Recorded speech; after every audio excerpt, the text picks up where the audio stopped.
वाल्मीकि नगर पश्चिमी चंपारण मदनपुर बिहार के उत्तर पश्चिम छोर पर बसे ऐतिहासिक और प्राकृतिक सौंदर्य से लबरेज पश्चिमी चंपारण जिले में पनियावा के समीप घने जंगलों और पहाड़ों की गोद में स्थित है मां मदनपुर देवी स्थान। यह न केवल एक सिद्ध शक्तिपीठ के रूप में विख्यात है बल्कि प्रकृति और आस्था का एक ऐसा अनूठा संगम है जहां आने वाले हर भक्त की झोली खुशियों से भर जाती है। आइए जानते हैं मां मदनपुर भवानी की महिमा, उनसे जोड़ी पौराणिक कहानी और इस पावन स्थल का धार्मिक महत्व। पौराणिक कथाओं के अनुसार जब मां ने राजा मदन सिंह को दिया था साक्षात दर्शन। मां मदनपुर देवी स्थान का इतिहास सदियों पुराना है। स्थानीय मान्यताओं और लोक कथाओं के अनुसार इस क्षेत्र में कभी राजा मदन सिंह का शासन हुआ करता था। राजा मदन सिंह मां दुर्गा के परम भक्त थे। राजा की कठोर तपस्या राजा ने इसी निर्जन और घने जंगल के बीच मां भगवती को प्रसन्न करने के लिए वर्षों तक कठोर तपस्या की थी। उनकी निश्चल भक्ति से प्रसन्न होकर मां आदि शक्ति ने उन्हें साक्षात दर्शन दे दिए। मदनपुर नाम की उत्पत्ति मां के आदेश और राजा मदन सिंह के नाम पर इस पूरे वन क्षेत्र और माता के दरबार का नाम मदनपुर पड़ा।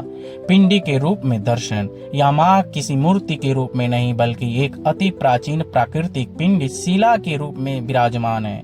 माना जाता है कि यह पिंडी भूगर्भ से स्वतः प्रकट हुई थी। थारू जनजाति और मदनपुर देवी का गहरा नाता। मदनपुर शक्तिपीठ का संबंध चंपारण की समृद्धि थारू संस्कृति से भी बेहद गहरा है। थारू समाज के लोग मां मदनपुर को अपनी कुल देवी और रक्षक मानते हैं। ऐसी मान्यता है कि सदियों पहले जब यह इलाका हिंसक वन्य जीवों से भरा था तब मां मदनपुर ने ही स्थानीय आदिवासियों और थारू जनजाति के लोगों की रक्षा की थी। आज भी कोई भी शुभ कार्य करने से पहले थारू समुदाय के लोग मां का आशीर्वाद लेना नहीं भूलते। प्रकृति की गोद में स्थित सिद्ध शक्तिपीठ वाल्मीकि टाइगर रिजर्व हिटियार के घने जंगलों के बीच स्थित होने के कारण इस मंदिर का वातावरण अत्यंत शांत और अलौकिक है।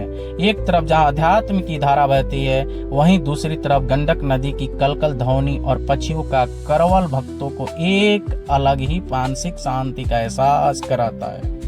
मंदिर की मुख्य विशेषताएं और मान्यताएं। मनोकामना पूर्ति की चुनरी। भक्तों का विश्वास है कि माता के दरबार में जो भी भक्त सच्चे दिल से लाल चुनरी बांध कर मन्नत मांगता है उसकी मुराद अवश्य पूरी होती है। नवरात्रि में उमड़ता है जन सैलाब।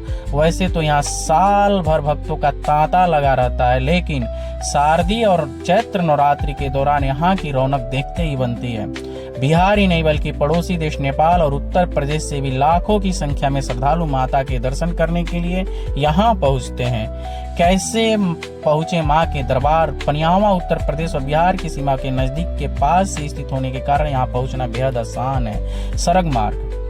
यह स्थान गोरखपुर नरकटियागंज रेलवे खंड और गोरखपुर मुजफ्फरपुर राष्ट्रीय राजमार्ग के नजदीक है। बगहा या वाल्मीकि नगर से स्थानीय वाहनों के जरिए आसानी से मदनपुर पहुंचा जा सकता है। रेल मार्ग के द्वारा नजदीकी रेलवे स्टेशन बगहा या पनियावा है जहां से मंदिर की दूरी बेहद कम है।